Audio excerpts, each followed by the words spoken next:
Hello there. I didn't see you. I was just reading my Dungeon Maxter's guide. So happy you're here though. Now we can talk about the Dungeon Maxter's guide. I love that anyone considers me an expert on this. I am constantly learning things and finding things out. So this might not apply to some of you, but we'll get started. My first tip would be to take the pressure off yourself. I think that's a big thing that I struggle with all the time. Right now, D&D's kind of in the middle of a resurgence, and there's a lot of really popular D&D content out there, which is wonderful. But if you're consuming it and your friends are consuming it, it's very easy to want to live up to people that you see. I have a lot of DM idols, like Matthew Mercer from Critical Role, Brian Murphy from NADPOD, Brendan Lee Mulligan from Dimension 20, Travis and Griffin McElroy, all the McElroys really, from the Adventure Zone. And I think the trick there is to recognize that they're really, really talented and want to, and aspire to be like them, but also realize there's no pressure. And that nobody's expecting you to be Matt Mercer, and no one's expecting you to be Griffin McElroy. They're expecting you to be you, and that whatever you give them, they're going to enjoy, because at the end of the day, you're DMing for them, and it's hard to find DMs. There's no right way to DM. There's no right way to tell a story. You are the DM. That's it. You don't have to aspire to be like anybody else. My second tip would be to know your players, understand them, and communicate with them.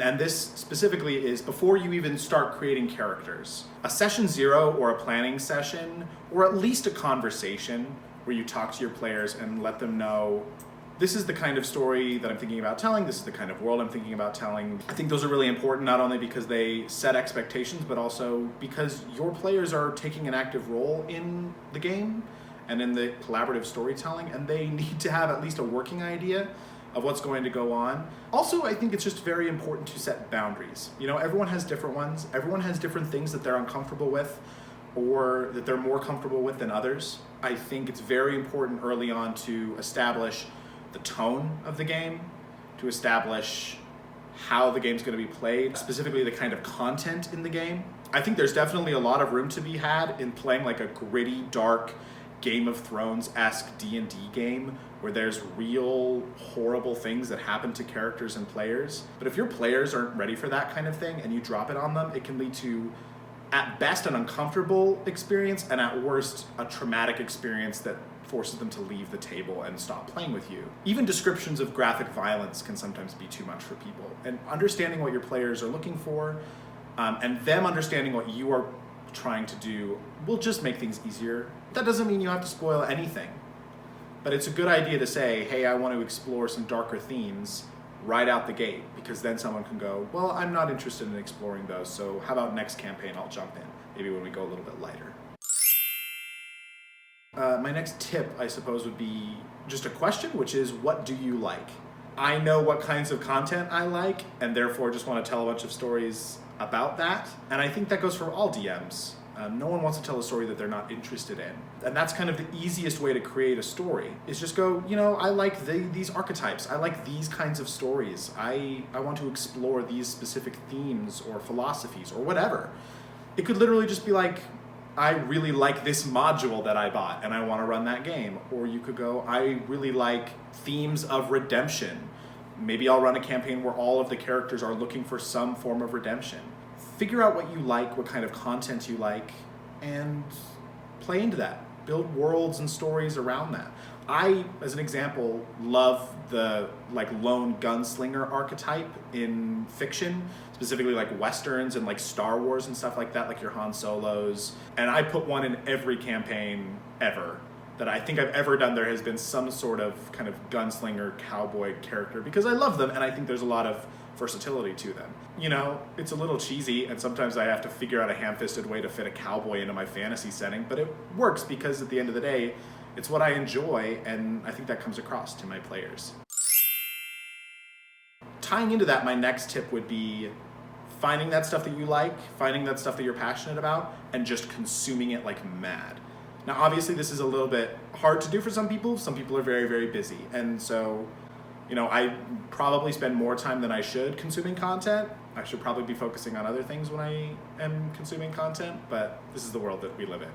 I just read books, right, and watch movies and watch TV and play video games and listen to other people's actual play games, and the things that I like, I log away to either just kind of very lovingly rip off whole cloth or come up with my own unique spin. You can't really create anything completely original anymore. At least that's my philosophy. I do think everything bears the genetic code of something that came before, and I don't think there's anything wrong with that. And especially, this kind of ties into taking the pressure off yourself. If you just want to do Star Wars, just do Star Wars. Like, that's rad, and most people like Star Wars. Like, you won't get made fun of, and it won't make you any less of a storyteller if you borrow or are inspired by things that you love. That's what I think most storytellers do now. So consume content and figure out how to take from it and be inspired from it and create something that's your own. Just basically a lot of stuff concerning the party. In my opinion, and this is, I think, maybe where I differ from some DMs, I bet some DMs have a completely contrasting opinion to me. I believe that at the end of the day, the game is all about the party, and you are facilitating the party's adventures and their enjoyment. Making sure that you are taking care of them, I believe, is the DM's first responsibility.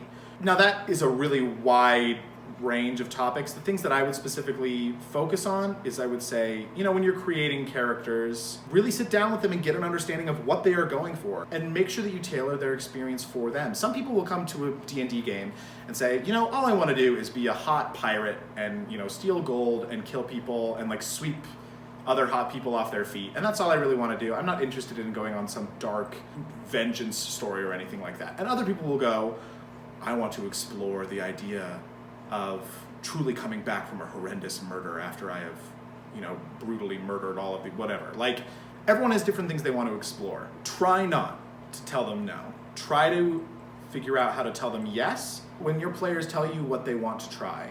You have to work as hard as possible to not say no. It's improv, right? Like, you hear all the time that D&D is just a big, long improv game, and I do think that's a very accurate depiction, and I think it extends beyond gameplay. No matter what your players want to do, you have to figure out a way to at least work with them to that regard, right? Because sometimes a player will come and say something that's completely antithetical to the themes and the story that you want to tell, and that's maybe antithetical to everybody else's character, right? If you're telling a dark, gritty story about war, and everyone creates dark, gritty, war-torn characters, but then one creates like a silly bard with like bright pink hair who loves bubblegum, and that's pretty much all they come up with, that might not fit. And you have to kind of, shepherd them in a different direction. But I think at the end of the day, when you're creating characters, I am astounded by people who just allow their players to make their characters without them. Not because as a DM I want to control everything, but because as a DM I feel like creating a character is a collaborative experience just as much as playing the game is. I always ask the players when we're creating characters to give me names, descriptions, basic appearance of at least 2, usually at least 3 NPCs that are related to them in some way. It can be their sworn enemy, it can be literally just their immediate family, it could be their best friend, it could be a lover. That way it just roots them in the world. It gives you, as the DM, the tools to fold them into the world easier. And it immediately gives them a character with name recognition. Allow your players to come up with NPCs, allow them to come up with stuff. Some DMs plan their whole campaign all the way out. I am one of those people. I think before you set anything in stone, you as a DM have a responsibility to make sure that you have thought up of interesting and compelling arcs that your players are also going to find interesting and compelling, and getting those in the campaign before anything else. Everything else can fit around your players. Your players are the reason you're playing. I don't want anyone to feel like they didn't get their arc or that they didn't get their moment. Make sure at the end of the day that everything comes back to the party. The next tip that I would have is that the Dungeon Master's Guide is just that. It is a guide. All of the books that are released by Wizards of the Coast for D&D are guides. They are not strict rules, no matter what assholes on Reddit might say. I am a fervent believer that there are actually no rules to D&D. There are recommended set rules, but that you could literally change anything and do whatever the fuck you want, and it would still be D&D at its core. I'm more of a lawful person. I like the stuff that is put down by the books. It just gives me a framework. It makes things easier for me. But if you want to homebrew certain types of roles, if you want to create a new system where every time someone gets hit with a melee weapon, you like roll some dice to see if maybe they get something cut off, or they get like a mortal wound, or they get a scar, that's incredible. There's optional rules for that kinds of stuff. Like, usually, the D&D people are constantly churning out new and creative ideas on how to play in alternate ways. But that's just it, right? There's no one way to do it. And I think that's very important to understand. If you try something, the really nice thing about being the DM is if someone says that's not how I've played it before, you can just say, well, I wasn't DMing you before. This is how I want to do this. And Jeremy Crawford's not going to come swinging through the window and like punch me in the face and revoke my DM license. If anything, I feel like they would applaud innovative game design. That's what the game is about. I think that's why it's having a resurgence. My next tip would be to plan according to your needs. Every DM is different. Some DMs like to have every step of the campaign, or specifically that session, I should say, mapped out on paper, right? Every room has a detailed written description. Every line of dialogue is written out for you. Some DMs just fly by the seat of their pants, and you're lucky if they maybe wrote one thing down last session. I'm personally somewhere in the middle. I think I have solid enough improvisation skills that I don't need to write everything down. I also think about things pretty much all the time. And so a lot of the times they're just cemented in my head and I don't need to write them down. I'll rehearse a villain's speech, or I'll rehearse how I feel an NPC would react to a situation. And then I just trust my improvisational skills. Usually my notes are maybe 1, 2, 3 pages. And usually all I write down are names if I like a particular name and don't want to just make one up on the fly. I don't even write down now like stats. I'll just pull them up on D&D Beyond if we get into a fight. Every DM is different. It's kind of a running theme, right? There's no right way to do it. So there's no right way to make notes. It's whatever works for you. Plan according to what you need. My next one would be to defer to the dice. This is one that I struggle with, and it's one that I have to remind myself to do sometimes, and it's a really useful tool, which is just, at the end of the day, the dice can make decisions for you sometimes. The dice are impartial, and you can just let them make some decisions for you. In roleplay, the DM is the judge, and they are moving things forward, and they're the storyteller or whatever. But in combat, as a DM, you just become a referee. You, as a DM, understand the monsters that you are playing, and so you let them go the way they would go, and you allow the dice to happen, and you have no say in the matter. You're sorry that the red dragon got a nat 20, but that's what the dice did. And it takes pressure off of you as the DM, and just makes things a little bit easier for you. I always feel bad when my players get hurt, or when my players go down, because I don't want my players' characters to die. Usually I have a very deep connection to all of them, and I also like my players to be happy. But sometimes you have to realize that stories aren't interesting without conflict,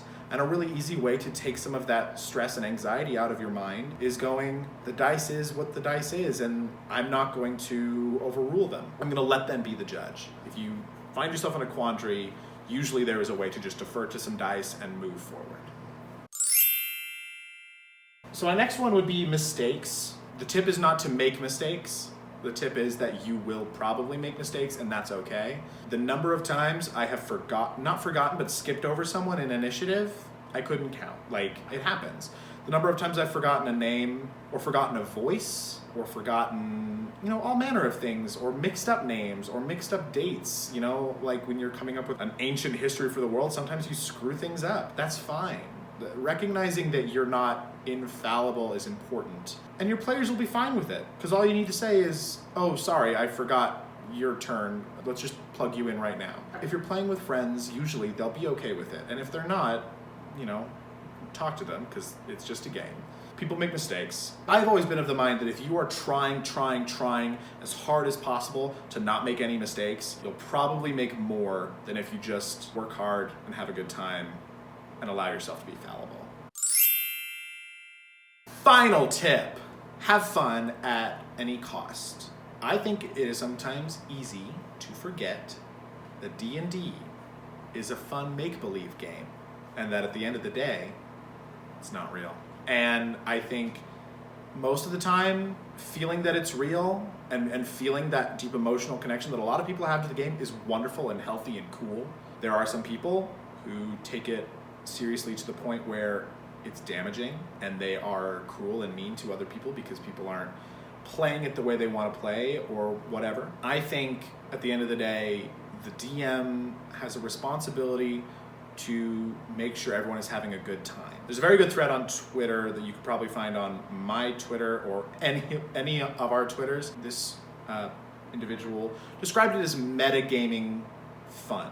Understand that your players are your friends, they are your players, and that they need to have a good time. This also speaks to playing a character, but that's not what we're talking about today. Specifically to DMing, recognizing that you have a lot of power and you are not solely responsible, but largely responsible for the energy, vibe, and tone of the game. And making sure that your players are having a good time is the most important thing, the most important responsibility that you have. This does not mean that you can't give your players challenges. This does not mean that your players and their characters should not be in situations where they might experience sorrow and loss and dread and fear. That's part of a good D&D game. When I say have a good time, I mean specifically be enjoying the game. Enjoying all of those feelings that come when you are living an interesting and powerful and cool story. You know, you might have a fight with a villain that your players have been hunting for years, and now there's a final big boss fight. Maybe some people die, and that's hard. You know, it's stressful and it's rough and it's sad, but usually, if the party's having a good time, they'll be talking about it forever. Fun and an enjoyment of the game and the stories is paramount. Without it, we wouldn't play it. And as the DM, it's your duty to shepherd that. You're looking after your players in a lot of ways. That is the most important tip I could give. And I think that's all 10. I saved the most important one for last. Thank you for tuning into the Dungeon Maxter's Guide. I'm going to go back to reading my book. But we're going to do more of these. Maybe chat about certain monsters, encounters, NPCs, world building, stuff like that. We'll let you know. Until then, I'll see you later.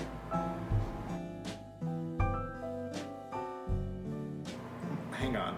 My dog is just licking the cart. Is just licking the rug. Wiley, what are you doing? He's just licking my rug. That's just, you're gonna cough up a hairball. What was I saying?